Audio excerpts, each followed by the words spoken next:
दो चीज़ों को मैं जोड़ूं तो मुझे ये समझ में आ रहा है, जब आपने क्रिकेट का एग्जांपल दिया थोड़ी देर पहले जी और अभी आपने बोला यार 2-3 साल मान के चलो बहुत ज़्यादा नहीं कमाएंगे जी ये ऐसा ही यूट्यूब का चैनल खोला 2-3 साल ये समझ लो बहुत ज़्यादा सब्सक्राइबर नहीं आएंगे जी रेगुलरली आप सीखते रहे अच्छा कंटेंट बनाते रहे आते रहेंगे बिल्कुल। तो क्या इसका ये मतलब है आप ये कहना चाहते हो कि स्टॉक मार्केट में इन्वेस्टमेंट को शुरुआत के अंदर फुल टाइम करियर मत देखो, जो अपना करियर स्टेबल है उसके साथ में इसको पार्ट टाइम 1 घंटा 2 घंटा इन्वेस्ट करो? फुल टाइम करियर तो इसको कभी भी नहीं देखना है मैं कहूंगा, अनलेस आप वहीं उस इंडस्ट्री में जॉब चाहते हो एज एन इक्विटी एनालिस्ट। अगर इस तरह का जॉब चाहते हो तो अलग बात है, लेकिन मैं काम छोड़ के बैठ जाऊं या मैं अपनी दुकान बंद कर दूं और मैं इससे कमा लूं तो ये होने वाला नहीं है, बल्कि आप और बुरा करोगे, क्योंकि then you will panic, then your आपके घर के एक्सपेंसेस इस पे डिपेंडेंट हैं, तो आप फ्री माइंड से काम नहीं कर पाओगे। 2 महीने शेयर अगर हिला नहीं तो आप हिल जाओगे, तो तब तो और ज्यादा गड़बड़ होने वाली है। तो ये तो साइड में ये एक तरीका है जिससे आप अपनी सेविंग्स को ग्रो कर सको, इनकम को सब्स्टिट्यूट कर सको, इसके लिए नहीं है ये। मैं दोनों बातें हो, खुल के खेला तो भी खेला हो जाएगा, खुल के नहीं खेला तो भी खेला हो जाएगा। बट स्टॉक पिकिंग काफी सिंपल हो सकती है, मैं इसका एक फ्रेमवर्क देता हूं। तो होता क्या है, मैं ना कई बार जब लाइव वर्कशॉप्स करता हूं तो वहां मैं एक सवाल पूछता हूं कि आप में से कितने लोग इन्वेस्ट करते हैं, ज्यादातर हाथ उठते हैं। फिर मैं उनसे पूछता हूं कि आप में से कितने लोगों के पास टीसीएस या इन्फोसिस का शेयर है, फिर से ज्यादातर हाथ उठते हैं। आईटी है, फैंसी सेक्टर है। फिर मैं लोगों से पूछता हूं आप में से कितने लोग मुझे एक्चुअली डिफरेंस बता सकते हो टीसीएस के बिजनेस मॉडल में और इन्फोसिस के बिजनेस मॉडल में। सब हाथ नहीं खड़े होते, एक भी हाथ खड़ा नहीं होता। फिर मैं उनसे पूछता हूं आप में से कितने लोग सुबह ब्रश करते हैं, सबका हाथ उठता है। कितने लोग कोलगेट का कोई ना कोई वेरिएंट यूज करते हैं, आधे हाथ उठते हैं। फिर मैं कहता हूं कितने लोगों के पास कोलगेट का स्टॉक है, एक के पास भी नहीं होता।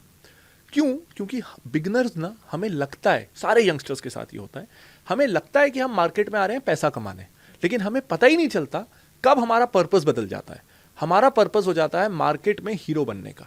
जैसे अगर मैं कॉलेज में दोस्तों के साथ खड़ा हूं और दोस्तों को पता है कि मैं स्टॉक्स में इन्वेस्ट करता हूं और मेरे से कोई स्टॉक पूछे और मैं उन्हें बोल दिया आजकल कोई नया स्टॉक चाहिए, कोलगेट ले ले, तो दोस्तों का ग्रुप क्या बोलेगा, अरे क्या रिसर्च करता है यार, इतना दिन भर बैठा रहता है, कोलगेट बताया तो सबको पता है, कुछ ऐसा बताना यार जो हिडन है, मल्टी बैगर है। उस चक्कर में मैं उन कंपनियों के पीछे जाता हूं जो क्लेम कर रही है कि हम कैंसर ठीक कर सकते हैं, जो क्लेम करती है कि हमने मंगल ग्रह में जाने का तरीका खोज लिया है, या हम आपको अमर बना सकते हैं। हम फिर माइक्रो कैप्स, हिडन जेम्स, इसके पीछे जाते हैं और वहीं पे गलती होती है। एज अ बिगिनर आपको ये बस ध्यान रखना है कि इन्वेस्ट जिसके आप कंज्यूमर हो, क्योंकि वहां आपको एडवांटेज है मार्केट प्रोफेशनल से। कोई हो सकता है 30 साल से मार्केट में इन्वेस्ट करता हो, म्यूचुअल फंड मैनेजर हो, लेकिन अगर उसने बाइक नहीं चलाई या उसको बाइक चलाने का शौक नहीं है ना, और आप रॉयल एनफील्ड क्लब के मेंबर हो, तो उससे ज्यादा अच्छे से आप जानते हो कि रॉयल एनफील्ड क्यों बिकती है और होंडा से, बजाज से उसको खतरा है कि नहीं। ये किसी फाइनेंशियल स्टेटमेंट में नहीं दिखेगा, ये उसी को दिखेगा। तो और ये इसका हम ठीक उल्टा करते हैं। मैं किसी डॉक्टर से पूछूंगा, वो आईटी कंपनी में इन्वेस्ट किया रहता है। मैं किसी इंजीनियर से पूछूंगा, वो हॉस्पिटल स्टॉक लिया रहता है। तो हम उसमें इन्वेस्ट नहीं करते जो हम जानते हैं। इसका भी एक रीजन है क्यों ऐसा होता है और इसको तोड़ना जरूरी है। क्या होता है, जो डॉक्टर दिन भर हॉस्पिटल में है, एमआर से मिल रहा है, डायग्नोस्टिक हॉस्पिटल कंपनियों से मिल रहा है, उसे ना उस इंडस्ट्री की सारी अच्छी और बुरी चीजें भी पता है, और वो जब भी उसके बारे में स्टॉक मार्केट में सोचता है तो उसे वो भी काम लगने लगता है। दिन भर यार मैं दवाइयों के बारे में तो आया हूं, अब मैं एनुअल रिपोर्ट में भी यही पढ़ूं, तो एक तो मुझे नेगेटिव सब पता है उस इंडस्ट्री का और मुझे वो फ्रस्ट्रेटिंग लगता है।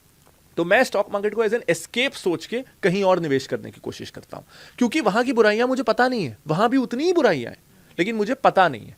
तो ये नहीं करना है। इसको वॉरेन बफेट कहते हैं सर्कल ऑफ कॉम्पिटेंस। तो अपने सर्कल ऑफ कॉम्पिटेंस के बाहर नहीं निकलना है। इसमें एक सवाल, अगला सवाल मुझे ये आता है, जो तो उनका वो रूल है ना भाई, जो बिजनेस मुझे समझ में नहीं आता है बस वहां मेरा 1 रुपया भी नहीं जाता है। बिल्कुल। अब इसमें ना एक बिगिनर घबराता है कि मुझे तो 85 कंपनियां पता है, ऐसे में तो मेरी 4900 कंपनियां खत्म हो जाएंगी, फिर मैं इन्वेस्ट कहां करूंगा। फोमो आ गया। फोमो आ गया। तो मेरा उनसे सवाल ये होता है कि आपको जीवन में अमीर बनाने के लिए 5-10 कंपनियां ही चाहिए, बल्कि आपका तो काम आसान हो गया। अब आपको 4,500-5,000 कंपनियां एनालाइज नहीं करनी है। और दूसरा, मार्केट में कौन कैसे पैसे कमा रहा है इसकी चिंता हमको मार्केट में होती है, जिंदगी में नहीं होती है। तो हमको जिंदगी वाला फिलॉसफी लाइफ में लाना है।